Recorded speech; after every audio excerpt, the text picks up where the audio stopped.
Hey, what's going on, guys? Welcome to Bigfoot's Paranormal Hour. This is a storyteller's channel where we talk about fiction, nonfiction, and a little bit of both. We're going to talk about history. We're going to talk about crazy paranormal stuff. We're going to talk about cartels and gangsters and mafia and the mob and all sorts of groups and crazy murder and all sorts of stuff that I enjoy and love, and I hope you do too, because we're not boxing ourselves into just the paranormal. We're going to talk about all sorts of stuff, but today we're going to talk about one of my favorite paranormal stories, and it's called forgive me, I might be mispronouncing it, but I was told this is correct.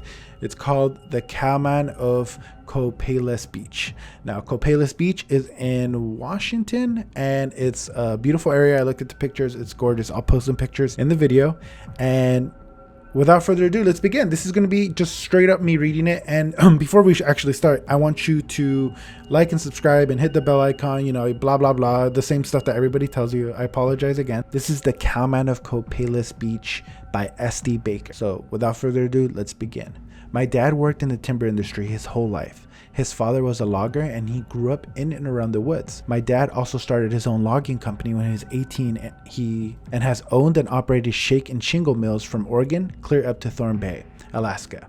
Now, he's an extremely intelligent man and holds over a dozen patents for various pieces of equipment he has designed and built over the years. He has employed dozens of people over the years, all of them spending extensive time in the wilderness. When I was a boy, I remember hearing bits and pieces of conversations among some of the men at the mill. Although nobody would ever tell me directly, I understood that something had gone on before I was born, and it involved one of the foremen. His name was John, and they weren't joking around. They were afraid and wouldn't talk about it with a kid. When I was young, my dad wouldn't tell me about it because I would often go to the woods to cut blocks with him on the weekends, and he didn't want me to be afraid of the woods. And while I was speaking with him last weekend, I told him of a couple strange events that happened to me later in the wilderness, and that reminded me of the hints at a story that I heard about when I was a boy. After some prodding, he told me the following story. In the mid 1960s, my dad owned a large roofing product mill in Aberdeen, Washington. He had teams of men that would cut the fallen old growth cedar salvage left after a logging operation. He had permits to salvage a land and a large amount of wood in the coastal areas of Grays Harbor County, primarily in the area around Copalis Beach.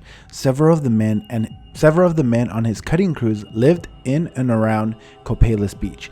His foreman, a man I will call John for the story, was a bright, down-to-earth hard worker. My dad trusted him with thousands of dollars of vehicles and equipment, as well as the safety of his crew. He was not the kind of man to make up stories.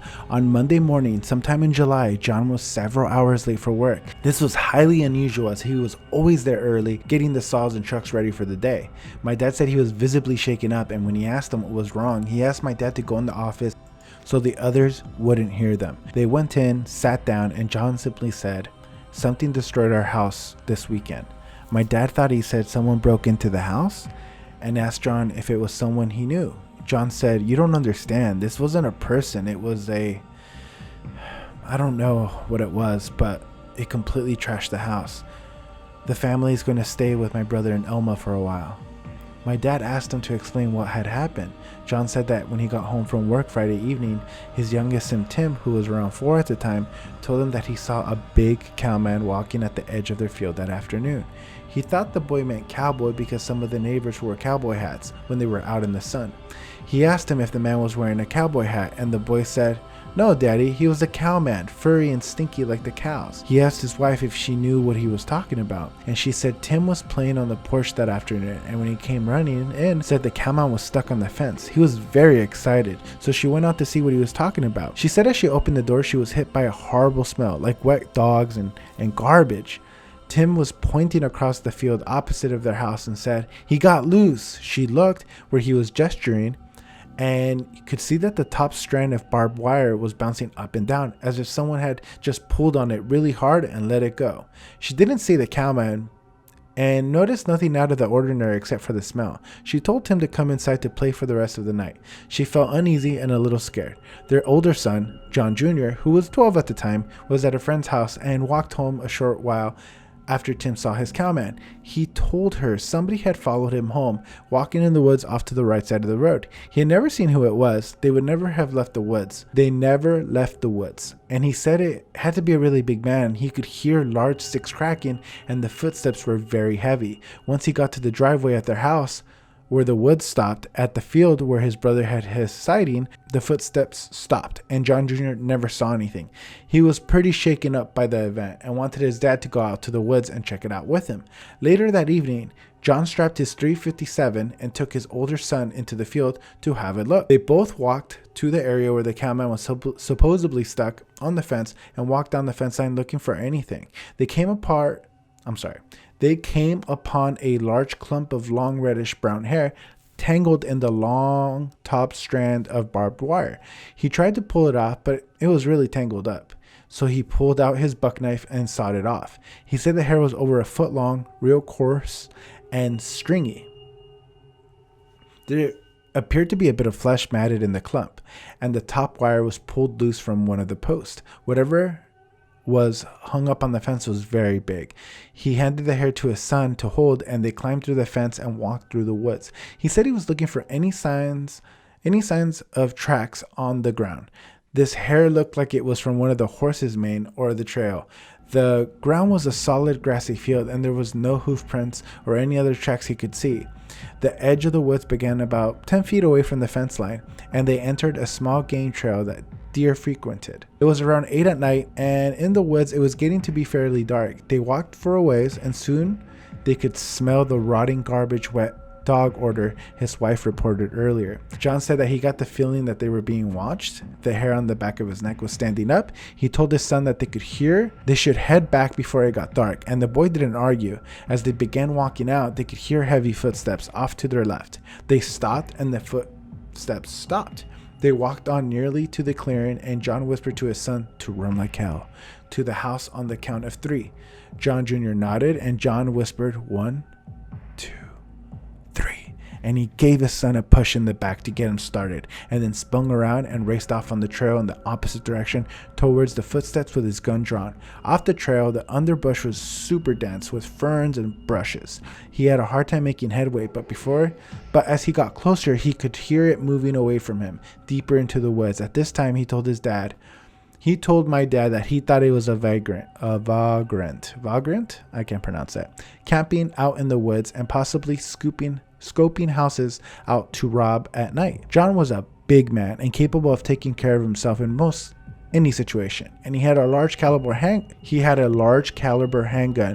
so he wasn't too worried about confronting a vagrant in the woods. He was a few yards off in the trail in deep bush when he heard the movement stop just ahead of him. He stopped to look and listen. Although he saw movement by a large tree, like someone was trying to hide there, he leveled his gun and said, "Come out nice and slow, or I swear to God, I'll come back there and shoot you." It was silent for a moment, and he caught the movement of the corner of his eye, and he spun around to his right for a better look. He said it looked like a huge bear moving through the brush. He could only see bits of it through the dense ferns, but it was moving quietly away from the tree on 4 legs, and it was about 15 feet away from him. At first he thought it was a bear. Then he suddenly saw a big hairy arm with a human-like hand reach out of the bush and grab a small adder tree. The tree was about 4 inches in diameter, and it grabbed about 5 feet up. He said it happened so fast it was like a blur. The thing pulled itself right out of the brush. By holding the tree, it stood on 2 legs, turned its upper body to glare at John. It was enormous. He couldn't believe how bulky it was. He said it was well over 7 feet tall and at least a half that big through the chest. So he was a thick boy. It was too dark to make out many features, and its eyes seemed to glow a deep red, and he thought he could see teeth like it was curling its lips back.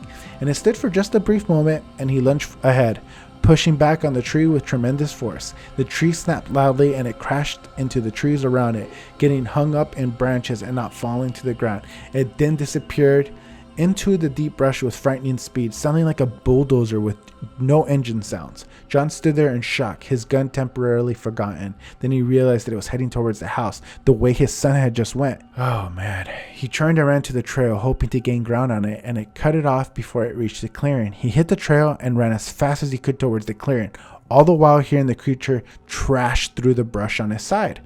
Now, he burst into the clearing and looked frantically about for his son. John Jr. was standing just inside the fence field waiting for his dad. John screamed at him to run to the house. Then he saw the thing crash out of the woods about 50 feet to his left.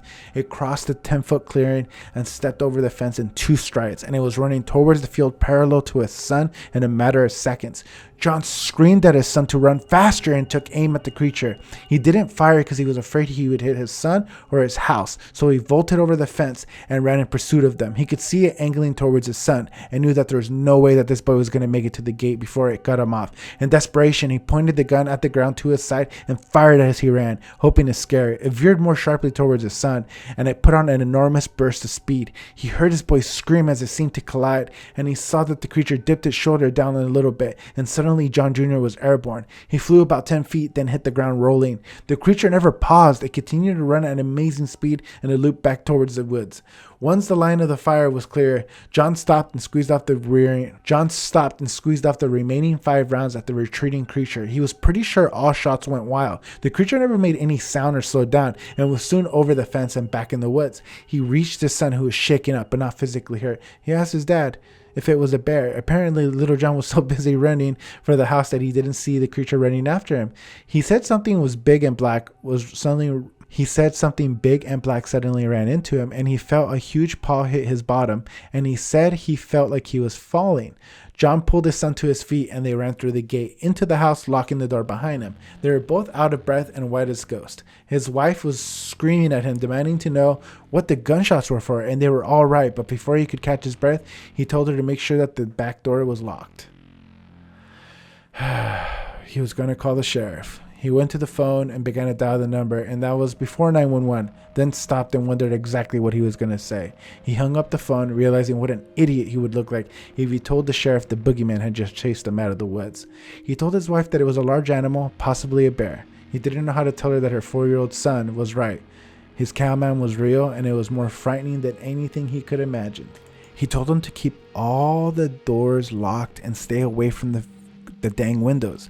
Around 10 o'clock that night, both boys were in bed, and John and his wife sat down and watched the news. They soon heard a loud moaning cry, kind of like the siren on a volunteer fire department. It would stretch out for a long time and then end with a whoop whoop sound. It was coming from the woods opposite of the house. His wife asked, "What the hell is that?" John answered truthfully, "That's Tim's Cowman."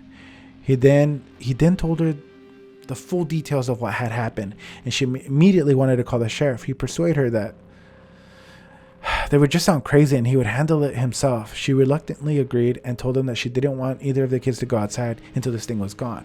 The howling went on until about midnight, and when it got quiet again, John wanted to stay up through the night and watch over the house.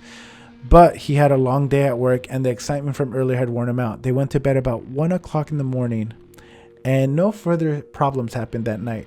So that's going to end it for part 1, guys.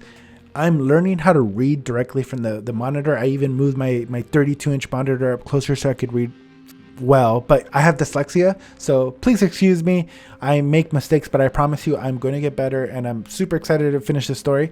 I'm going to do part 2, and I think I'll be able to finish it in 12 minutes. So the story's halfway done. The following, it gets good. The third part, the last like 5 minutes, is where like the climax happens.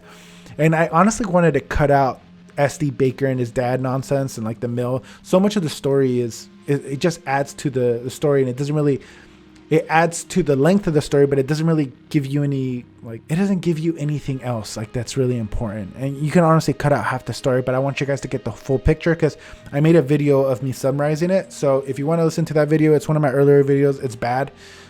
I'm not a fan of it. I think that's before I wrote scripts. So I'm actually not using a script right now, so I can't talk. All right, guys. So that's going to end it. If you want to reach me, hit me up on Captain_Hakagi on Instagram. You can also message me there. I'll answer for sure, 100%. And you can also comment on my TikTok videos, and I'll respond as well. So whatever you guys want to do, hit me up. I will totally talk back, and I'm so excited about the future. I know I had 400 subscribers recently join, and thank you all for subscribing. You guys are my family now, and if you guys need anything, you guys message me, and I will chat with you guys all day. All right. So yeah, see ya. Bye-bye.